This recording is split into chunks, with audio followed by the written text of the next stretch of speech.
The Patriots look to extend their winning streak while the BUCS look to come out of their bye week hot. That and more on a crossover Thursday edition of Locked On Patriots and Locked On BUCS.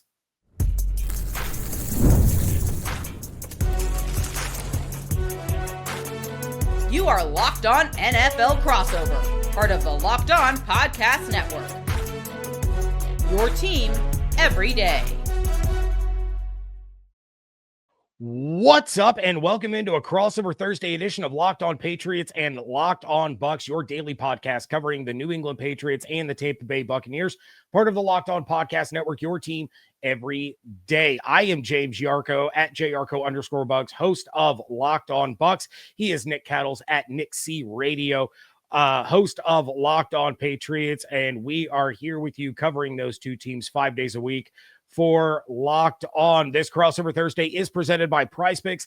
Download the PrizePicks app today. Use code LOCKEDONNFL to get $50 in lineups after you play your first $5 lineup. Nick, we have a lot to talk about. We're going to start things off with the Patriots because this is a really, really interesting matchup based on where these two teams are right now, how they've been playing over the course of the last month or so. But you have the BUCS coming out of the bye. You have the Patriots getting ready to play this road game and then be on a short week and play on Thursday night. So I'll kick it to you first. What is the biggest story right now for the New England Patriots outside of maybe Drake Maye being one of the MVP leaders in the NFL? Quite a fun surprise there. Well, I actually think it is May, and it's not because of, the MVP stretch that he has had. If you go back to, what happened last weekend, James, I think that was Drake's toughest game probably since the Pittsburgh game where he had multiple turnovers. The Atlanta defense kind of got to him a little bit.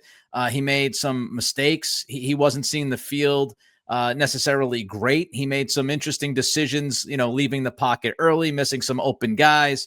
And he said, during Wednesday's meeting with the media that there are a lot of sacks that he has taken. And he said, a lot of them are on me. And he's right. So I think people are interested, James, to see how Drake Maye responds after maybe his rockiest game in a while. I don't want to say it was a terrible game because it wasn't. If you wanted to grade it, you'd probably grade it a C. So, how's he feel going on the road against Tampa? Tough defense to face, tough defensive front.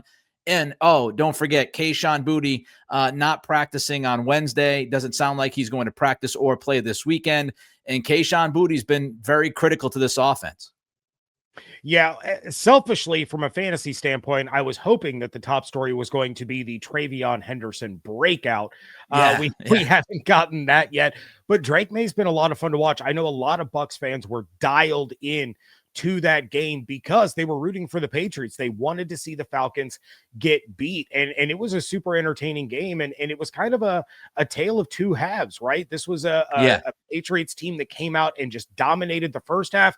And then the Falcons slowly worked their way back, thanks in large part to the play of Drake London. But I got to tell you, from the outside looking in, and obviously you can shed more light on this, it seems like when you get the right fit at the top, it just changes the entire landscape of what this team is capable of. And I think that Vrabel has brought that. And I know I personally have wondered, could Mac Jones have been doing this same thing with this coaching staff? Because Mac Jones has been a solid quarterback. And you look at all these young quarterbacks across the league where teams give up on them or coaches move on because they're fighting for their job. But kind of what has Vrabel meant for this Patriots team this year that is rattled off 6 straight wins?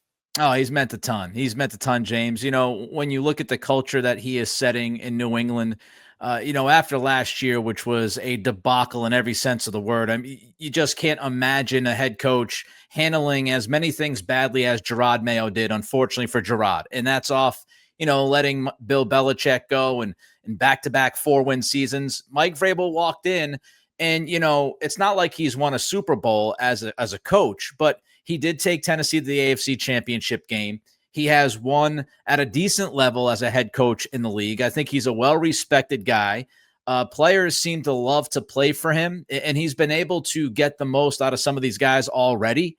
And, his messages seem somewhat simple, but they're consistent. And he has really good relationships with his players and his coaches. He treats them like human beings. and he connects on a human level. It's not all great, of course. He also gets after them. He criticizes them. He's a tough coach. He's not an easy coach, but he's able to kind of get to the ground level with these guys. And he just built a belief. And you look back at week 5, the win against the Buffalo Bills, I feel like was really the moment where they said, hey, we could actually be a good football team this year. Because up until that point, it wasn't like you were awesome, right? You lost to Vegas in a game that wasn't good. And then, you look at Miami. You won a game in Miami, which was nice, but Miami had its own issues going on. You needed some breaks in that game. Pittsburgh, you turn the ball over 5 times and you give the game to the Steelers. And then you had Carolina. And at that time, Carolina was seen as, are they really a serious program at the time? That win looks better in hindsight with what Carolina's done.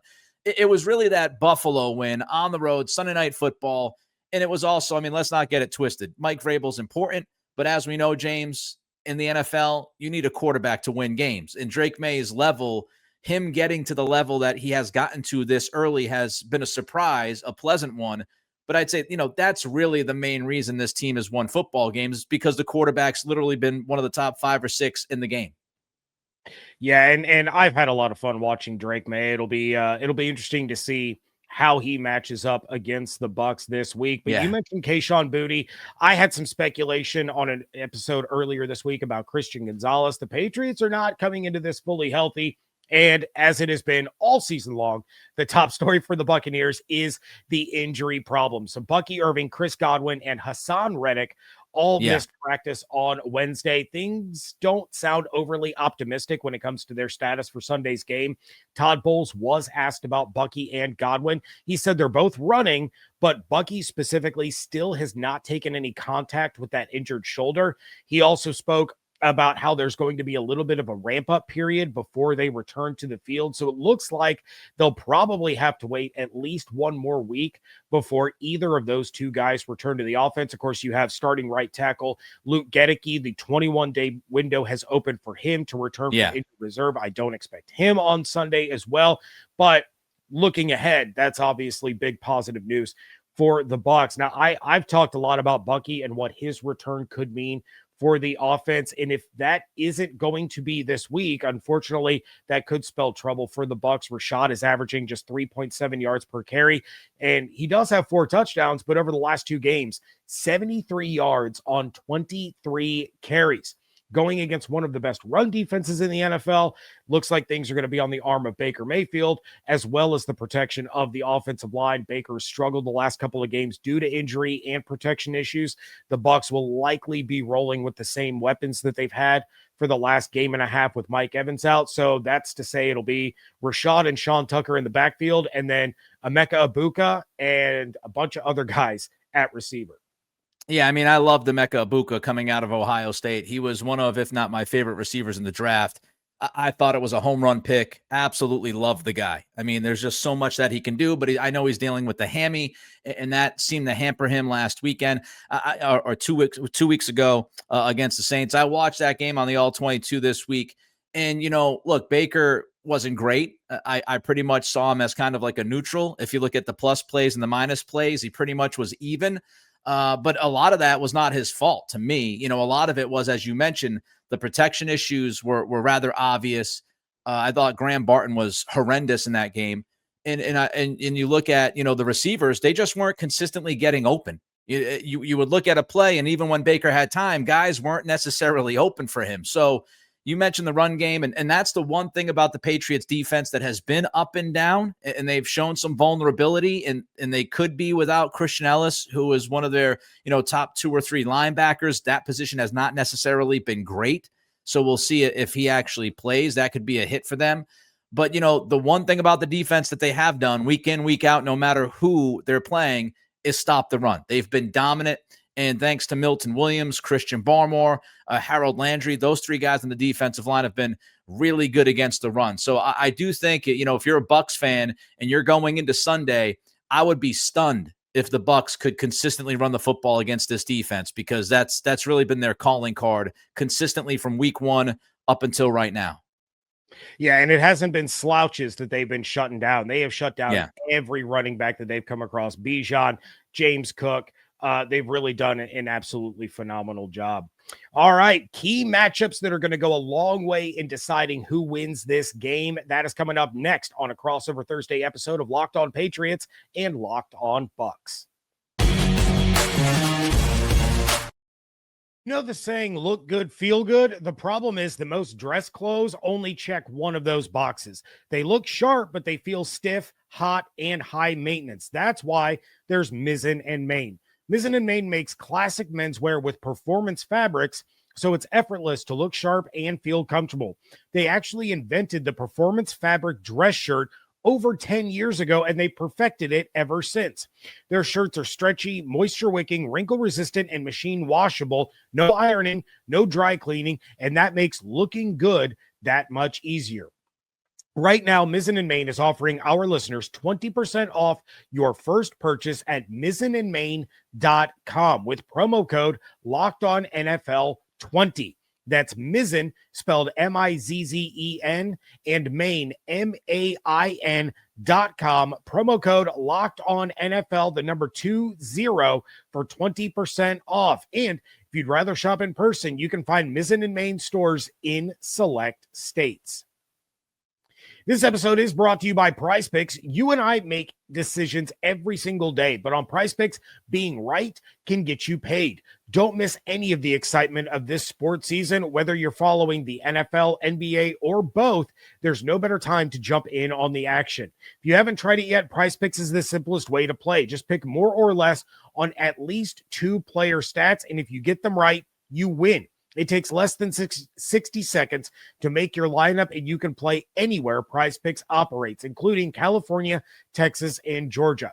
The new Stacks feature is a game changer. For example, you can now pick more on a player like Steph Curry's points, threes, and assists all in the same lineup. Download the Prize Picks app today and use code LOCKEDONNFL to get $50 in lineups after you play your first $5 lineup. That's code LOCKEDONNFL for $50 in lineups after your first $5 lineup. Prize Picks, it's good to be right. Thank you again for making Locked On Patriots and Locked On Bucks your first listener view every single day. All right, Nick, there's going to be some key matchups in this one for both sides of the football. I want to get the first one that you have for the Patriots. Where are you looking for the Patriots to try to get an advantage on the road against this rested and hopefully a little bit healthier Buccaneers team? Well, James, if you want Drake Maye to play good football on Sunday, if you're the Patriots, and you obviously do, you need Drake Maye to be protected. And I think Will Campbell, who's been, I think, above average this year at left tackle. I know Dane Brugler from The Athletic just came out with his all-rookie team so far halfway through, and Will Campbell is on that team. I think he's been good. At times he's been really good, but this is a tough matchup. Will Campbell, Yaya Diaby, when you look at the run and the pass defense that he plays, and, you can't, if you're Will Campbell, you can't consistently lose a matchup. It's obvious, but you just can't consistently lose that matchup, because if you lose that matchup, it opens up a lot of other areas that could get a little bit leaky. And by the way, Garrett Bradbury, the center for the Patriots, who's actually been way better than I thought he would be. He struggled in Minnesota last year, especially in pass protection. He has exceeded expectations. He did not practice on Wednesday. We'll see if that is kind of a management thing, because Mike Vrabel's said over the last week or two that he's going to start managing some of the veterans as the year gets deeper. Patriots don't have their bye week until week 14. So maybe that's more rest than anything else, but you've got Will Campbell at left tackle. If he starts getting leaky, Jared Wilson, the other rookie offensive lineman at left guard, he's had some issues against, big pass rushers and strong guys in the middle of defensive lines. And then you don't know what's going on with Bradbury. So you need Will Campbell to be good on Sunday. Yeah, and I love that you started with the offensive line and the protection there, because that's exactly where I'm starting for the Bucs. And it's not exactly a player for player matchup. Mine is Todd Bowles versus Drake Maye. Yeah, and Bowles has this defense flying around, especially the last couple of weeks. And you mentioned it, even though Drake Maye has been among the best quarterbacks in the league so far this year, he's also among the most sacked. He said that some of those are on him. He's second to Cam Ward this season, having been sacked 34 times. So the Bucs as a team are in the top 10 with 25 sacks in just 8 games. So a little over 3 per game. And you add that to that, their 12 takeaways, including 7 interceptions. Bowles has been making life really difficult on opposing quarterback. So Bowles can dial up some pressure early on in this game and get after Maye on that second drive. The Bucs have notoriously started off slowly this year, so they really have to come out and establish kind of a little bit of dominance here on the early Patriots drives. It could wind up being a really, really long day for that offense. But with all that said, Bowles has to find a way to get that pressure without blitzing. I started diving into some of the numbers on Drake Maye this year. Yeah, and Bowles has gotten creative in that aspect, but Maye has been really good against the blitz. He's been sacked less. He has fewer turnovers when he isn't blitzed compared to when he is. And he also, when blitzed, has a higher completion percentage and a better passer rating than when it's just against the natural pass rush. So it's going to be on guys like Vita Vea, like Elijah Roberts, and then, of course, the edge presence of Yaya Diaby, who's been on a heater, and Anthony Nelson, who is coming off of the NFC Defensive Player of the Week back in week 8 for his performance against the Saints. It'll be on those guys to create some chaos against that offensive line, but ultimately it's going to fall on Todd Bowles to find the right combination and timing, which he's really done a great job of over the course of the last month. Yeah, Drake Maye has been very good against the blitz, and he saw a lot of it last week against Atlanta, who also loves to blitz. Raheem Morris loves sending heat at the quarterback. When Drake Maye makes decisions from the pocket against the blitz, for the most part, he's been really good. The issue, and the one thing again, and it goes into the sack stat, is that at times he bails early. I don't know if it's he doesn't trust his pass protection. I don't know if it's just his natural go-to is kind of tuck and run or try to extend plays. So the Patriots have really tried to pound it into his head. When you start breaking away from the pocket, make sure you remain a passer. And he's done that at times this year. Other times the eyes drop. He runs. He misses open receivers. He runs into sacks. So that has been an issue with him. And I think it's been the biggest issue, relatively speaking. Again, he has played like a top 5 quarterback. There's only so much that you can nitpick, but that's been an issue. Anthony Nelson jumped out at me. I was watching that Saints game, and I wasn't even aware that he won the Defensive Player of the Week. I keep the plus minuses, as I go through the game. And I had Anthony Nelson with, 6+ plays and not a single negative play against New Orleans. I thought he was terrific. I thought Diaby was outstanding. Diaby was the only guy that actually graded a little bit higher than Nelson against the Saints. So I think with those two edge guys, I've also noticed that, at least from what I saw against the Saints, when you go back to week 8, it seems to me that Todd Bowles loves dropping Anthony Nelson into coverage and playing some games with some blitzes from the corners and the safeties and linebackers. So, Anthony Nelson seems to have that versatility. So he was impressive to me. I look at, another matchup that's interesting, and it's going to be, more trench talk, but Harold Landry against, Charlie Heck. And what can you get in that matchup if you're the Patriots? Because I thought, and maybe I'm wrong, maybe I didn't see it correctly, I thought Tristan Wirfs had a rough week against Chase Young against the Saints. Surprisingly, outside looking in, I go to a game thinking, as I sit down to watch the game, I'm thinking Tristan Wirfs is going to be just an absolute stud because that's what he's been. But he had some issues against Chase. But I don't know if you go in, if you're the Patriots, James, on Sunday thinking K'Lavon Chaisson, who's been really good, by the way. I don't know if you want to bank on Chaisson winning that matchup against Wirfs too often. So that means Harold Landry is going to have to, be good. And I thought Charlie Heck, the offensive line, I thought Heck was decent, against the Saints. I didn't think he was great, but I thought he was decent. So can Harold Landry win that matchup consistently? And then maybe you get Chaisson to beat Wirfs once or twice. And I think you take that as a win if you're the Patriots. Yeah, I will say that was probably Wirfs' worst game ever. Like it was really bad. And you have to think he's not 100% yet. And the bye week probably helped him, and it probably motivated him knowing how badly Chase Young was able to beat him over and over. But that Landry versus Heck matchup is incredibly terrifying. Heck has been way more down than up this year. Now, he has improved since he took over in week 2 when Luke Gedeke left that Texans game with the injury. That was an absolute nightmare. But back-to-back weeks, this offensive line has just been abused by both the Lions and the New Orleans Saints. So hopefully they are getting back on track. But yeah, Bucs fans, you need to circle Landry in this one because that could be a game-changing player on the Patriots defense. Real quick, the other one that I'm looking at is going to be Emeka Egbuka against the Patriots secondary. We already kind of mentioned it. All signs seem to point towards Christian Gonzalez playing in this one.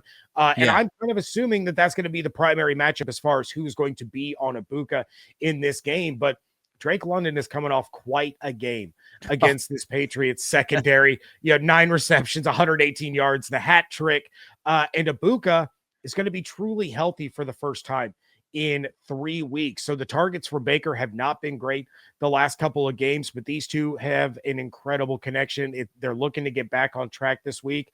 And the Patriots secondary as a whole, allowing the 6th highest reception percentage in the NFL this season, allowing the 8th most yards after catch. So regardless of whether or not Gonzalez plays, you can throw on this secondary. And when you have a guy like Tez Johnson, the 7th round rookie, getting more work and getting more involved in the offense and the ability to get tons of yards after the catch, as well as stretch the defense, Egbuka is going to see some one-on-one opportunities. There have not been many times that he has been stopped by corners in those situations. And I think Bucs fans are chomping at the bit just a little bit to see if Egbuka lines up against Carlton Davis at all on Sunday. Old friend Carlton Davis. When you look at the situation in the defensive backfield for the Patriots, it's an interesting one because it feels like they're still trying to figure out what they want to be. Do they want to lean in on man coverage, or as Mike Vrabel calls it, cat coverage? You get that cat, I get that cat. Do they want to lean in on that? And last week they played some man, and they actually did have Christian Gonzalez, kind of shadow Drake London from time to time. But the 3 touchdowns by Drake London, none of them were on Gonzalez. And there was one big play against Gonzalez, and it was really just an unbelievable catch by Drake London. He high pointed it. Gonzalez had good coverage. Gonzalez did illegally contact him during the route, so you have to include that. But Gonzalez also had some really good reps against Drake London. So it feels like Christian Gonzalez, after missing the first 3 weeks of the season with a hamstring, is kind of getting into shape the last couple of weeks and looks more like Christian Gonzalez than he did prior to that. The biggest mismatch really to me, Marcus Jones has been terrific this year, but what teams are doing is they're taking advantage of his size. And especially when you get into the low red zone area, when you look at last week's game, Atlanta did it. The first touchdown for Drake London, it was, Christian Gonzalez passing off Drake London to Marcus Jones, and the Falcons knew they were going to do that, and you just throw it up, and Drake London mossed. He Randy mossed Marcus Jones, went over the top of him and came down with it. The second touchdown was for Drake London. That was a motion deal, and they ran a rub route, and Marcus Jones kind of got lost for a split second. That was enough time. Again, kind of just floated it over his head. And then the third touchdown for Drake London was just an unbelievable catch against Carlton Davis. Davis had good coverage, but it was a one-handed diving towards the sidelines catch where, he held on to it, got both feet in, and then went to the ground and survived the catch, as they call it. So I do think some of that was Drake London just being terrific, but there have been issues with giving up the occasional big plays. The safety play, Craig Woodson, he's playing like 99% of the snaps. He's a rookie. He's given up some plays. So, yeah, it'll be interesting to see how they even approach Emeka Egbuka. All right. Well, we are going to talk about what each of these teams need to do to get a win on Sunday. That is coming up next here on Crossover Thursday. NFL season is back, and honestly, there's nothing better than being in the stadium surrounded by fans cheering on your favorite team. But let's be honest, getting tickets can be a hassle. Between queues, login screens, and prices jumping at checkout, it is frustrating. That's why I use Game Time, the app that gives the advantage back to the fans. Game Time is fast, easy, and backed by the Game Time guarantee. You'll always get 100% authentic tickets delivered on time and at the best price. Plus, All fees are included, so the price you see is the price that you pay.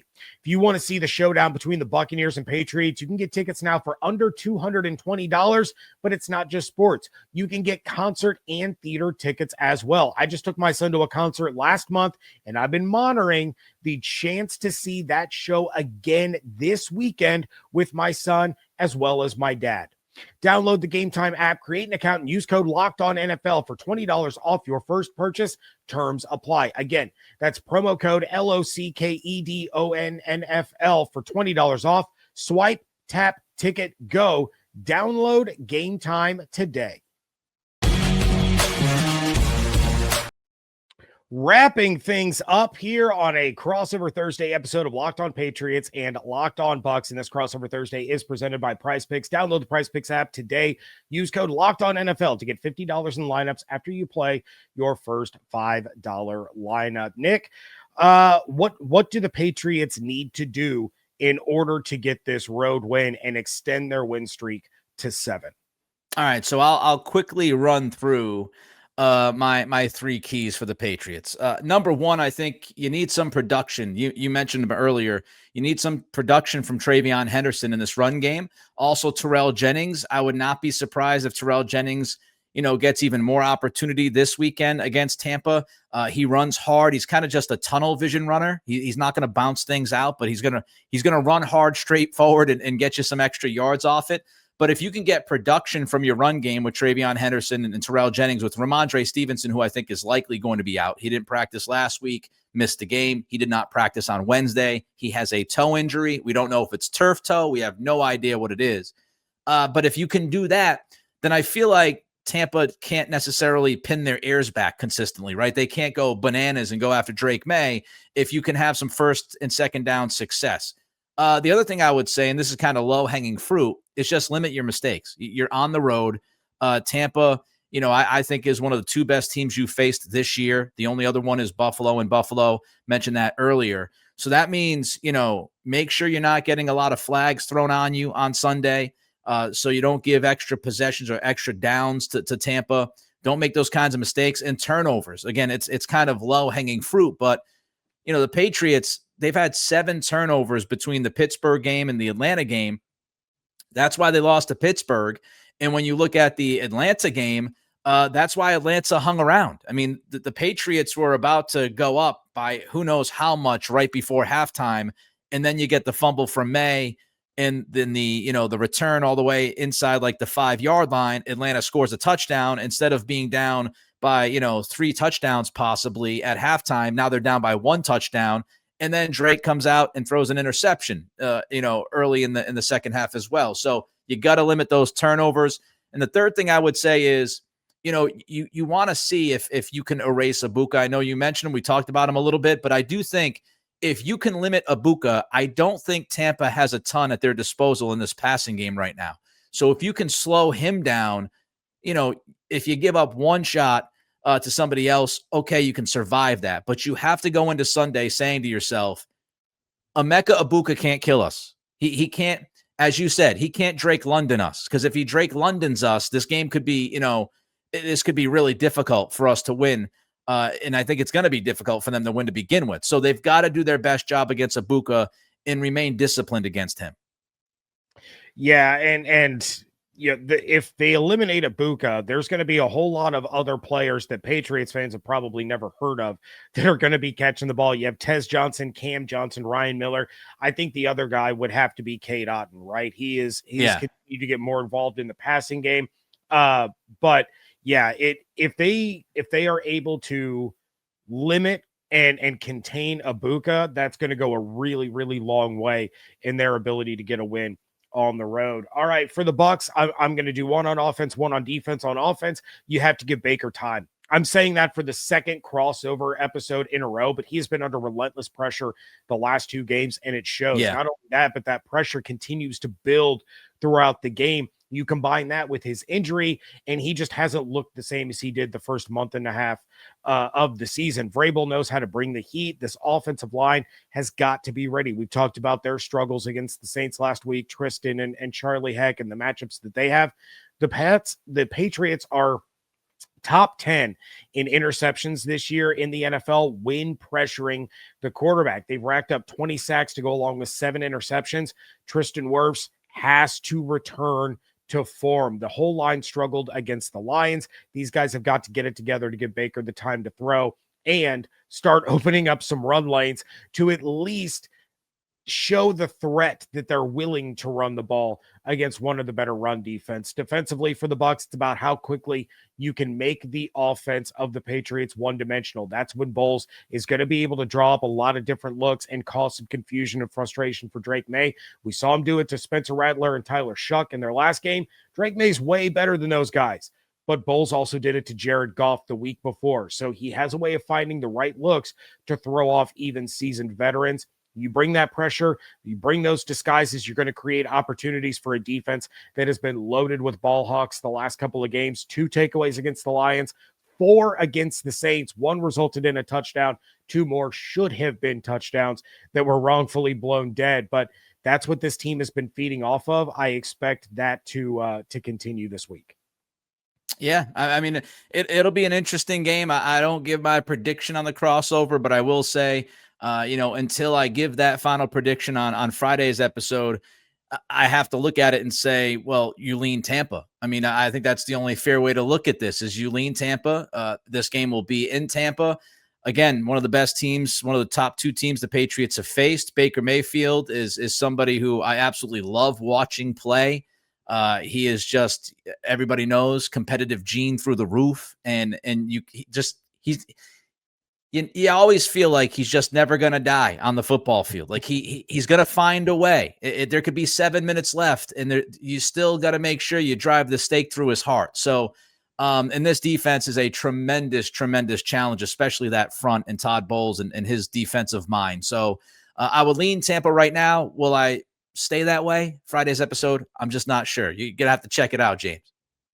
Yeah, and I'm with you. I won't give my prediction until my Friday episode either, but the Bucs 2.5-point favorites, over under 48.5. I don't know. This could go a lot of different ways. I think it's going to be one of the better games of the week. I also lean Tampa. I think coming off of the bye, even though Todd Bowles is not historically good coming off of the bye, I think that got these guys healthy enough to return back to the way that they looked the first 6 weeks of the season. Again, we'll see how things shake out the rest of the week. But yeah, I don't know. We could end up seeing a repeat of the Bucs Seahawks where it's just the Drake Maye, Baker Mayfield show. And it's an absolute duel of 2 high scoring teams and 2 quarterbacks that were basically able to do whatever they wanted with the football. It's going to be a really good one, but that's going to do it for this crossover Thursday episode. Please make sure you're checking out the Friday episodes of Locked On Patriots and Locked On Bucs as we give our final predictions. You can follow on Twitter at @JYarcho_Bucks, at Nick C Radio. Make sure you're subscribed to both Locked On Patriots and Locked On Bucs on YouTube or wherever you get your podcast. Hope you all have an absolutely outstanding day. Stay safe, stay healthy, and we'll catch you next time right here on Locked On Patriots and Locked On Bucs, part of the Locked On Podcast Network, your team every day.